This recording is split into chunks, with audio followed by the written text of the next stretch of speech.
So, Mike, I was just wondering, have you ever had stitches to your face? Oh, it's funny you should ask that, Michaela. Because I could see a little, what would we say, a little Band-Aid across your face and a bit black around the eye there. Yeah. I'm just going who was the rapper that had the Band-Aid on his face? I'm just going for a bit of the old homeboy look. That doesn't work for you. No, that and the fact that I had a DIY incident on the weekend. So how many stitches? Only 2, just to preserve my boyish good looks. Oh, well, that's not a real injury. Welcome to the Tradies Business Show, helping you get off the tools and into true business ownership, so you can spend more time doing the things that matter most. Now, here are your hosts, Warwick Bidwell and Michaela Clark. And welcome back to the Tradies Business Show. Great to have you with us. My name's Warwick, and I'm joined by my gloating co-host, Michaela. G'day, Michaela. Hello, Warwick. Yes, no, I don't do any tools for that reason. Well, I was a bit of a tool, and that's how I got the stitches. So it's too long a story to actually share on the podcast. So I'm just going to say that you should be careful when you're doing home DIY, and maybe it's a good reason to get a professional tradesperson. Yes, this could be a whole episode just promoting why people should use tradies. Or get a specialist who's actually... Or maybe just somebody who knows how to install skyhooks. Yes. Anyway, today's episode is something... It's about a topic that I have a little more expertise at than installing hooks in my ceiling. It's about business plans. Everybody just went to sleep. But we're talking business plans. But more than that, we actually were fortunate enough to interview somebody that you hooked us up with, Michaela, about a business planning app, which is pretty cool. It is, and they've got a big background in business planning and entrepreneurship, so I thought it'd be good to have a bit of a chat. And, we're going to be international today. He's from Canada, so it was good to have another North American guest on the show. Yeah, although I don't think the Canadians like to be lumped in as part of North America sometimes. Yes, no. They like to distance themselves just a little bit. So Northern Hemisphere? Yeah, I think Alex was okay with that. So yeah. But yeah, it was. He's very passionate about what he's doing, and I've had a bit of a look at the app, and it's a great resource, not just for tradies, but for small businesses around the globe. They're looking to launch this thing globally, or they are rolling it out globally. But just some of his insights around why you should have a business plan and what it can actually do for your business, I thought was really, really important and very powerful. And the important thing that he does emphasise here is that you don't need a 20-page business plan and sit there for weeks on end trying to type this thing up. There's ways to get just what you need in a simple format that's ready for banks or whoever you need to present your business plans to. And it's just making the whole process a lot simpler, so you're more encouraged to do it and stick to it. Yeah, absolutely. And that's the important thing. It's like planning a holiday. You'd have an itinerary, or if you're going for a drive, you'd have a roadmap, or I'd hope you would. So it's the same for your business. Not if you're male. Not if you're male, you don't have roadmaps. Oh, some of us do. I like Google Maps. I find that to be quite useful, usually when I'm lost. And because I never looked at the map when No, it's this way. It's this way. No, actually, no, I remember it's that way. Just let me see what Google says. I think Google stopped a lot of husband and wife driving arguments, to be honest. Yeah, I reckon they've saved a few marriages. Google. Yeah. They should come up with a marriage application. Yes, but we're not talking about that today. We're talking about business planning apps because that's so much more exciting. I think the blow to my head has affected more than just my eye socket. All right, let's get into it. So welcome to the show today, Alex. We're talking business planning, which maybe not the most exciting topic. I mean, we have had some unexciting topics on the Tradies Business Show, but we make them exciting. Mike. What are you talking about? We find new and creative ways to make these topics exciting. We're international today. Well, yeah, and I think everybody will be able to understand our guest today, because he's not from America, he's from Canada. Welcome to the show. Now, I'm going to say it the way you would say it, Alex Glassey. So welcome to the show, Alex. Warwick, thank you, Michaela. Fabulous to be here in Australia, a long, narrow country like Canada, right? We're all around the fringe, right? Yep. Yeah, no, it's great, although it's a little warmer here than what I'm used to, I have to tell you. Yeah, nice. Doesn't snow here very often. It doesn't. And this is your first time to Australia? This is my first time to Australia, and this is the first city that I've come to is Brisbane. Okay. Yeah. We don't need to go anywhere else. It goes downhill from here. Why would you? Why would you? You don't need to see the Opera House or Harbour Bridge No. or any of those major They're not tourist very exciting attractions. at all. We've got the big pineapple up the road. That's all you need. Yeah. So, Alex, tell us a bit more about, I guess, not just the company that we're going to talk about in terms of business planning, but tell us a bit about yourself and maybe how you came to be doing what you're doing and sitting in the room with us here today. Yeah, sure. So my background is as, first of all, a small business person and a consultant, and I also teach business planning. And along the way, I just come to realize that the traditional ways of small businesses thinking and doing business planning are crap, quite frankly. And so I set out to find a way to help small businesses around the world just think differently about their businesses in a way that was easy for them to come about and would actually make a profound change to them and their families. And so created a way of thinking, created an app called StratPad, and which is now available in a browser, so cloud-based. And you just, we're on a mission right now to get 1 million people, 1 million small business owners to sign up to this and use it to change their world and the world for their families. So it sounds pretty revolutionary, StratPad, and we'll get into that in more detail. But why StratPad? Why did you do this? I mean, what's the? We don't ask this of every guest on the show, but I'm curious to know your why, because I can't imagine you woke up one morning and went, you know what? I really want to do business planning. There must be something else driving that, Alex. Or maybe that was the story, right? No. You know, when you say, when I get asked at parties, what do you do for a living? And I say the word business planning, I don't often get invited I'm just going to go to the bar. Yeah, exactly. Yeah, that's exactly right. Yeah, no one buys me drinks, let me tell you. Yeah. For me, it's a give back. I've got 2 small kids that I raised, and along the way, as I've been raising my kids and working in my community, I just came to realize that the heart and soul of every single one of our communities rests with the health of our small business people. And these are the tradies, and there's the flower stores, and I often use the Bob's Plumbing or Mary's electricians. These are the heart and soul of our and around the world we have all these people that are out there just trying to do their best for themselves and their families. And the better they are able to do it, the better world, the better community that all of us have. So that's where it came from. And I just realized that my experience and my interests and all those things happened to align. And so I decided to, yes, I'll be the business planning guy. I will sacrifice myself to be the business planning guy. You'll be the boring guy at parties for the benefit of the rest of the world. Yeah, exactly right. Well, thank you for being that person, because you've saved a lot of us from a fate worse than death. So what do you think are some of the fundamental mistakes small business owners make around, this whole business planning area and being employees and not business owners? What do you see as some of the fundamental things that they're doing wrong? Yeah, I think there are 2 fundamental things. The first is, maybe 3. The first is that a lot of business people don't think about business. They just don't think about their business. They have a particular trade or a skill or a passion, and they rush into just to pursue that particular passion. That's the first thing. The second thing is that they too often view themselves and their business as a single entity, and they are in fact, legally, if you've incorporated, they are in fact 2 entities. And by not thinking of it as 2 entities rather than just one, we just kind of trundle along doing our thing.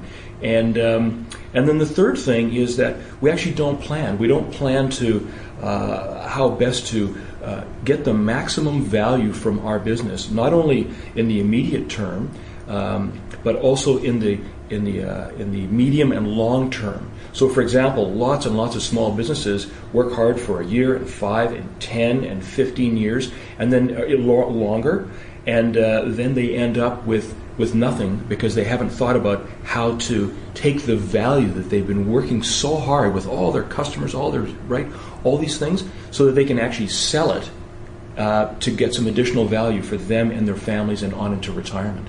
So those are the three things, not thinking in a business manner, thinking of the business and themselves as the same thing, and then not planning for the medium term and the long term.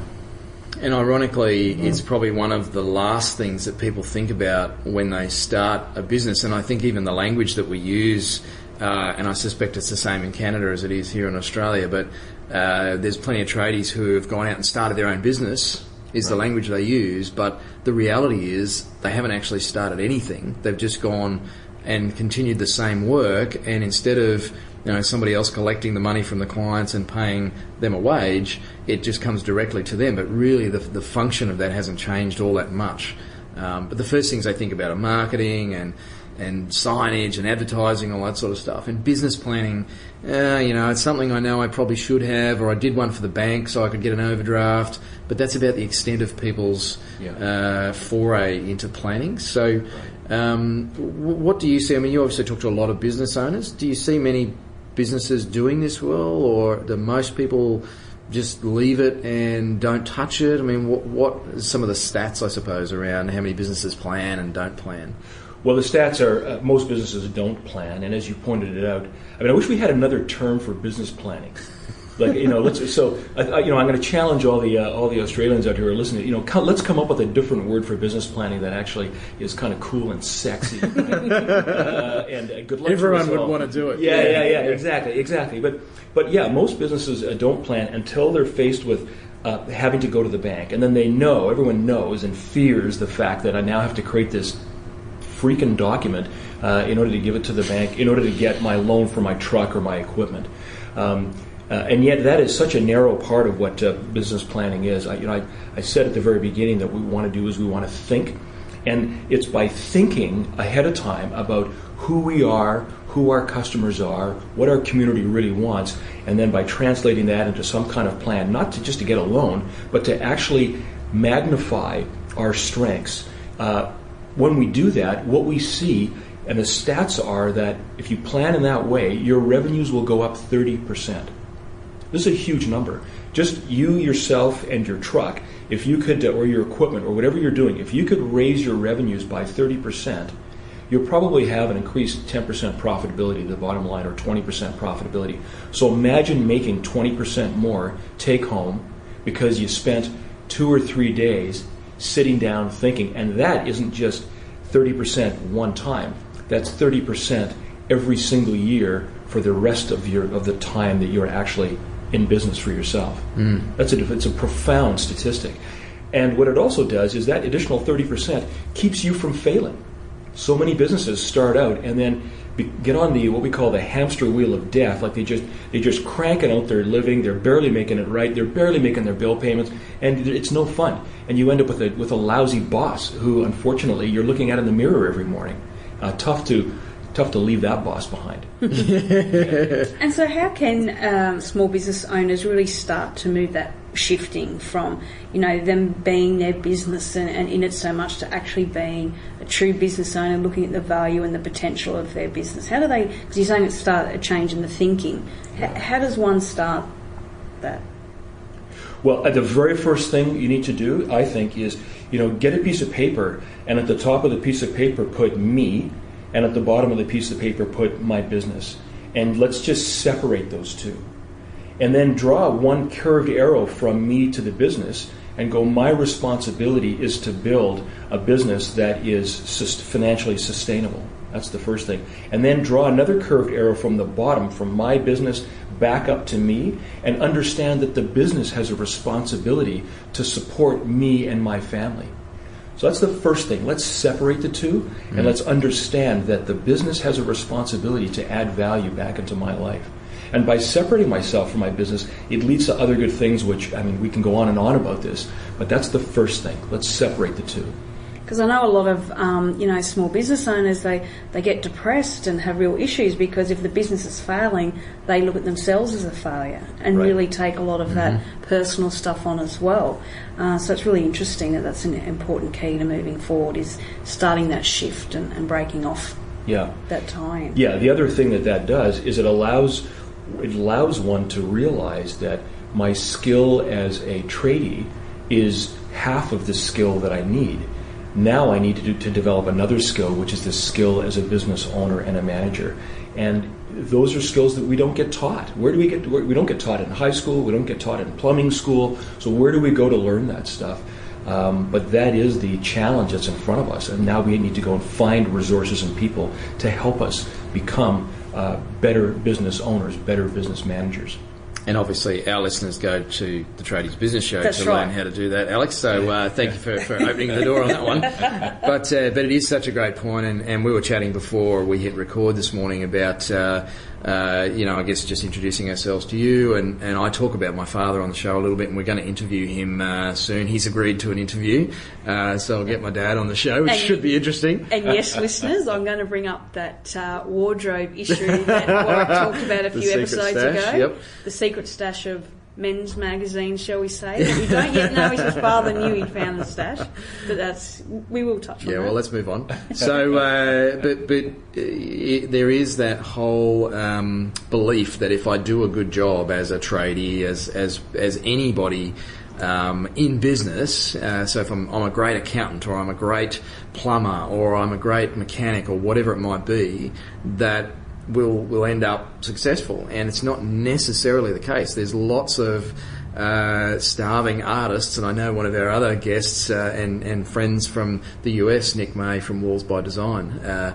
he hires starving artists, brilliant painters and all that sort of stuff, that make no money because they're not actually running a business.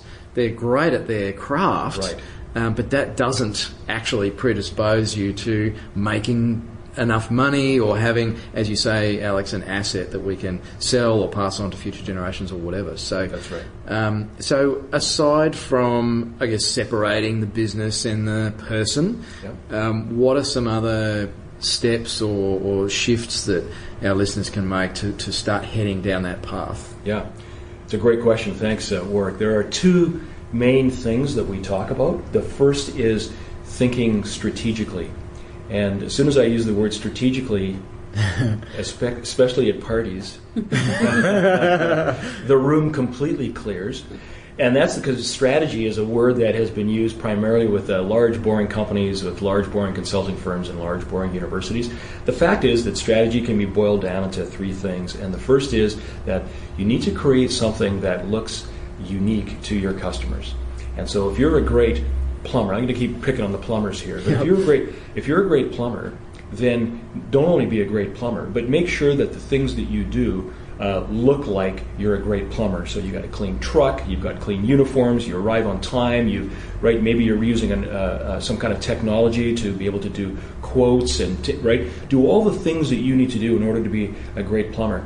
The second thing is that those things that help you be unique, those things should lead to an increase in perceived value. In other words, your customers should look at you and go, wow, that guy's a great plumber, that gal's a great plumber.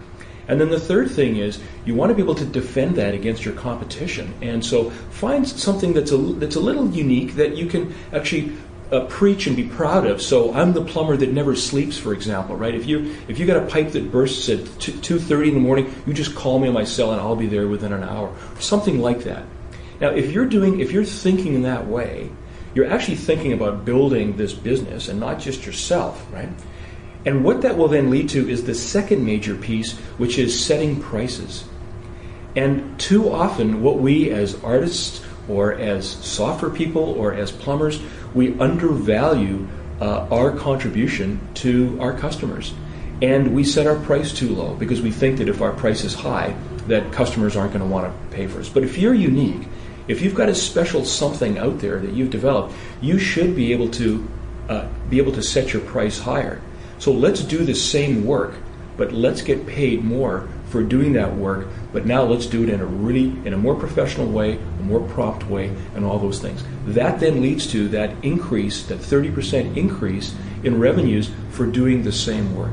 Does that help to answer that question? Yeah. I almost guarantee there'll be some listeners out there, either screaming at the steering wheel as they're driving, listening to this, or thinking you've just committed heresy by talking about charging more for the same work. That there is a fear amongst all business owners, really, that if I charge more, I'll lose customers. Right. But it is about that. The word that I love to use is perception. And if someone perceives that you're a better plumber because you have the clean van and the uniforms and the great scripts when you answer the phone and all that professionalism, people will pay for what they perceive you to be worth versus the guy with, as we talk about, the bum hanging out of the shorts and the dirty shirt and the scratches all over the van, the faded signage. So it's all the stuff Michaela and I bang on about all the time. So it's really nice to have somebody way smarter than me actually come in here and confirm that we're on the right track. So yeah, definitely answered the question. We do know what we're talking about. Apparently, yeah. So yeah. Here, I'll give you a quick story. There's a friend of mine, Terry Smith, lives in Canada, and he was in the auto body business. And historically, the auto body business has been exactly as you describe, a place where women fear to tread. You just won't walk in there. And what he realized was that if he could, that the number one customer was actually women. So if their car gets pranged, it's the wife who takes the car into the auto body shop. Mm-hmm. So what he did was he started off something called Boyd Auto Body, and it was all about just having a clean shop, and you could eat off the floors and clean uniforms and young clean people at the front to take and a couple of other things. Over the course of 10 years, he created the largest auto body chain in the world simply by going out and buying undervalued auto body shops, from your typical auto body person, cleaning them up, and then just by cleaning them up, he increased the value of that same shop by a factor of 2 to 5 times. It's an extraordinary story. And all it was just a little cleaning up, to increase the value. And of course the prices went up because people preferred to go there. And if they prefer to go there, they're willing to pay more. That's right. So the other thing about pricing is that if you set your price too low, you're communicating that you've got a cheap company or a cheap practice. If you set your price high, the first thing people will say is, wow, they must be better. They must, So price is a great way of telling the marketplace what you're trying to tell them. And I know one thing too, especially with trades, they go out hourly and stuff like that. People want to pay for a result as well. And you can certainly charge more for a result. People don't really want to know how long it's going to take you. They just want to know, if my pipes are busted, how much is that going to fix, and are you going to turn up on time to do that? So I think people, especially in this industry, really do chronically undervalue their time and what they can do. Right, absolutely. And as a business coach and a mentor to tradies, I have to say that was music to my ears, Alex, so thank you for making me feel better about myself today. But it's also something I've seen a lot over the years is encouraging and sometimes cajoling clients to increase their rates, along with doing that other work like cleaning up their workshop or whatever. And they're always surprised at the response they get. And the best one that I've heard, and I've heard it many times, is when customers say, "Oh, I've thought you were too cheap for years, I've been thinking you should have put your prices up ages ago."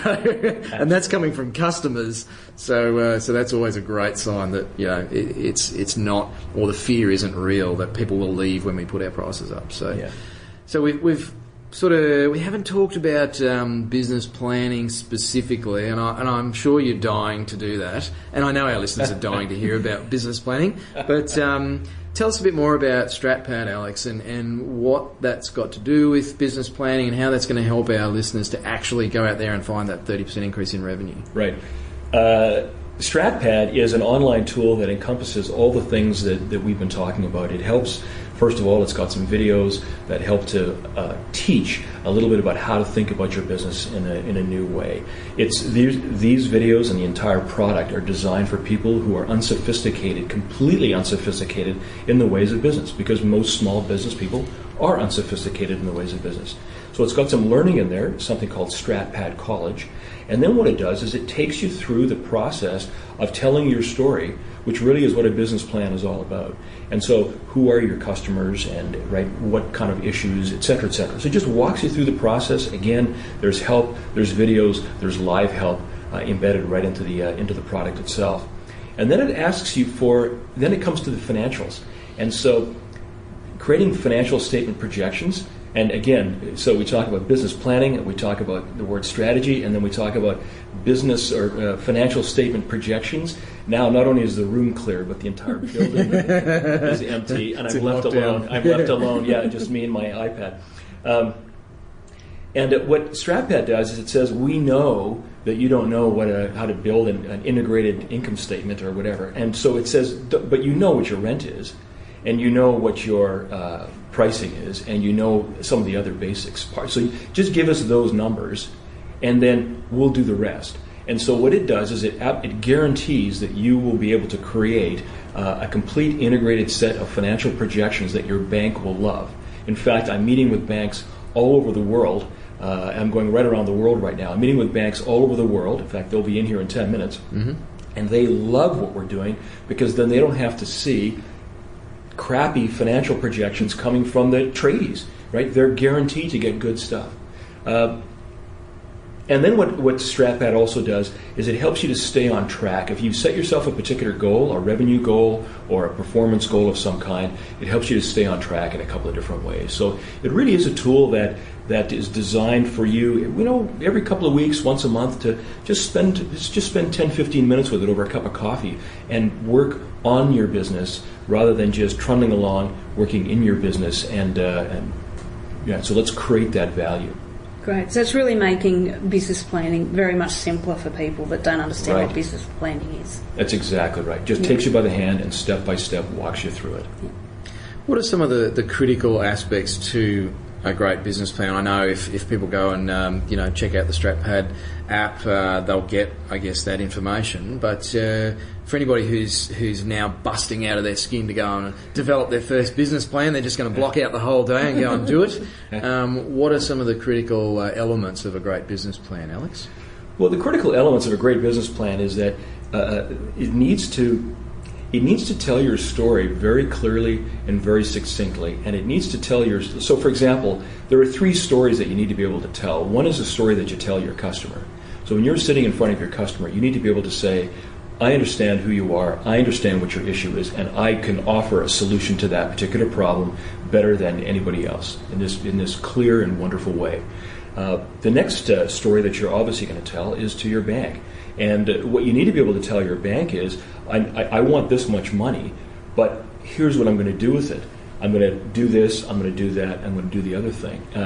So what the business plan does is it just has a way of allowing you to tell your story to your customer, to your bank, just very clearly and simply as well. So that's what, again, StratPad helps you to do, is to help you answer those questions about exactly who your customer is, exactly where you're trading, exactly what you're doing, and then if you get bank money, then exactly what you're going to be doing with it. Mm.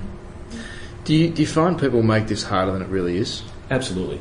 The word business planning it comes out of the 1950s. It is just, there's got to be a better word, and I don't know what that is yet, but maybe I don't know what the word is, but it's way harder than it really is. We guarantee that you should be able to sit down today with StratPad, and by the same time tomorrow, you should have your business plan done or a really, really good first draft.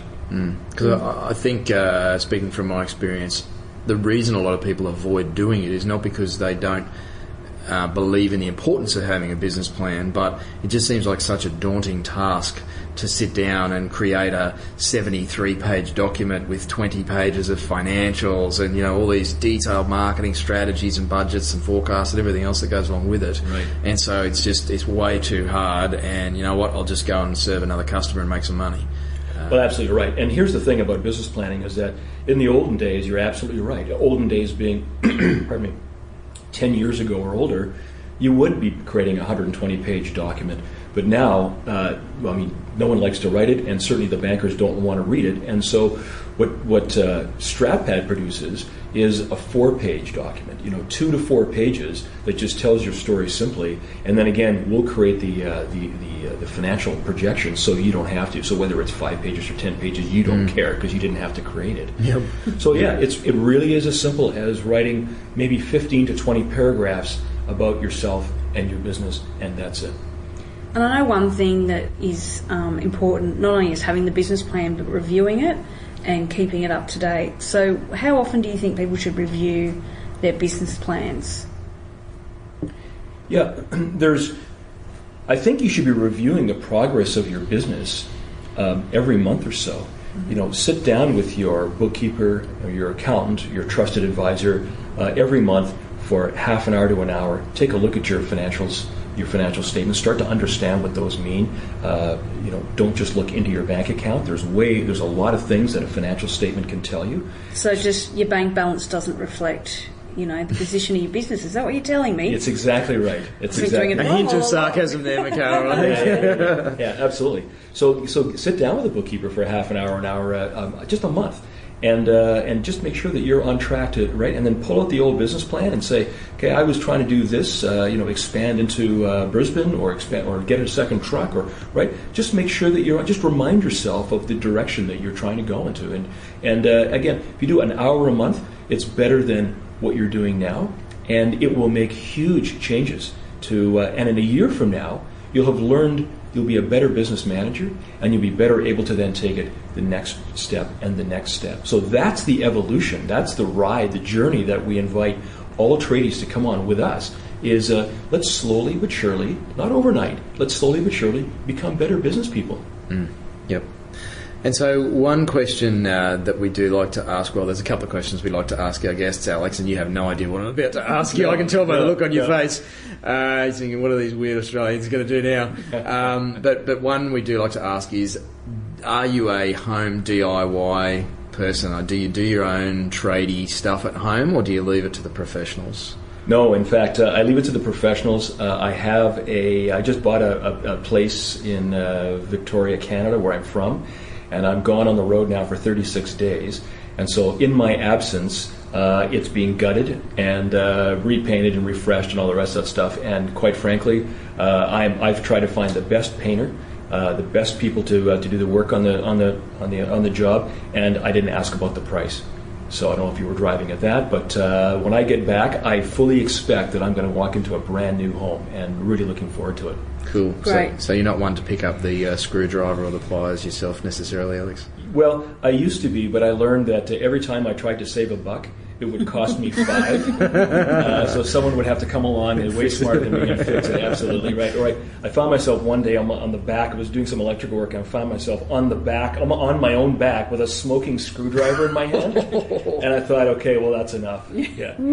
So the other question we like to ask is, if you had 1,000 tradies in the room, what would be the one message you'd like to give them? But I think our listeners would be much more interested in knowing is, have you or will you have any Vegemite while you're here in Australia? I have no idea what Vegemite is. Right. It's something that, it's a spread. It goes on your toast? Yeah, but it's, other than Aussies generally don't like it. Yeah. So it's quite a weird, salty you wouldn't taste. have heard of Marmite? Yeah, Marmite. Well, I'm actually from Britain originally, so I've heard of Marmite. Yeah. Yep. And I hear that the Vegemite is kind of like, isn't that like old car oil? Or is that, it kind of looks it like resembles that. It looks like wheel bearing grease. Yes, exactly. Yeah, exactly. It probably tastes about the same, to be honest. Yeah. So that'll be a no on the Vegemite. Yeah. And so 1,000 tradies in the room, what would be the one message you'd like to tell them for business success? Wow. Besides using StratPad, yeah, let's say. Be all that you can be. No, that's the United States. Yeah. The one thing is, just think differently. Don't get up tomorrow morning and think, I'm just going to go out and see a few customers and crank out a few bills. Start thinking differently about yourself and your business, and see if you can think about a way of increasing your revenue by 30% in the coming 12 months. That's the challenge I would make to you.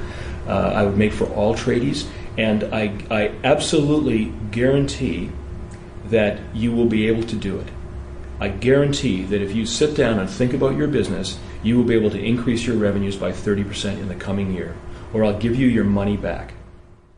So thankfully this is a free podcast, Alex, because I think you held your breath when you said that. But StratPad, if someone's listening and they're keen to go and check it out, find out more, maybe start using it, where would they go to find out more about StratPad? I'm happy to have you come, every single one of you who's listening, www.stratpad.com, StratPad.com. You can sign up for free. You can create your first plan absolutely for free. You can do everything that you like absolutely for free. And we hope to hear from you. And I hope to hear from 1,000 tradies in Australia in 12 months from now who have just said, hey, mate, we've achieved that 30% challenge that you sent to us. That was pretty good. That was a pretty good hey, mate. I'm impressed. Well, thanks so much for your time today. We hope you have a wonderful stay in Australia, and thanks to Northern Business Consultants as well for hosting you. And we will link the StratPad site on the show notes as well, so if anyone wants to go there. But Thanks for your time, Alex. Michaela, thank you. Thank you so much. Cheers. No, so it was a great chat with Alex, and a big shout out to Northern Business Consultants for hooking us up with Alex, and hopefully you got a lot out of that, and that you're not so scared by doing a bit of planning in your business now. Yeah, and that's the thing. Your business plan doesn't have to be 27 pages. I think there's a big misconception out there, and Alex spoke about that, is it should be a document that you actually use, and that's where their app, StratPad, is pretty powerful, and having something that you refer back to is the key, because otherwise you just won't look at it. It's like I'm old enough to remember the old Refidex or UBD, and, it was like a 300-page street directory, and you had to have one for every city. And then try and look at it while you're driving. It was a nightmare. So nowadays we have GPS or Google Maps or whatever application you're using, and you're just looking at the bit that's in front of you. And that's kind of like, a good business plan is you just need to look at the bit that's in front of you, maybe the next 6 or 12 months. You don't need to know everything else that's in the whole greater, Sydney or LA district, because it's just going to do your head in. That's it. And so we must do a shout out also to our sponsors of the show, face-to-face training. So if you're looking at getting your employees or tradies on your site upskilled and get a government rebate for doing so that doesn't cost you anything, head to face-to-face. Oh, I've forgotten the website address, Warwick. What is it? Or if you need to train your co-host in the website for your show supporter, it's facetoface.edu.au. So that's face-to-face as in FACETOFACE. And there's training for yourself as well. If you're a tradie business owner, you might be able to get training for yourself. And we have to be a bit careful about what we say. The compliance people have had a chat to us. The whole government funding thing, you may be able to get some, but the best thing is just go talk to the guys at Face to Face, and they can actually tell you straight from the horse's mouth. And do they have anything on putting skyhooks up? I'm pretty sure they would have some training on not being a knob at home and spending 3 hours of your Sunday afternoon sitting at the emergency department. Yes. You're going to use this against me, aren't you, Michaela? Probably for a little while. I'll see how much I can get out of it. Yeah. And the other thing, so what you could have been doing when you were sitting in emergency for 3 hours is have a look at the Tradies Business Toolkit, which is our membership site, which is really about helping you with business planning, but as well as helping you build a valuable asset rather than just be a technician on the tools every day. So if you want to work less and make more money, check out Tradies Business Toolkit. It's just $1 for the first 30 days and then $10 after that up until the end of June. If you join before then, after that, it might go up a little bit.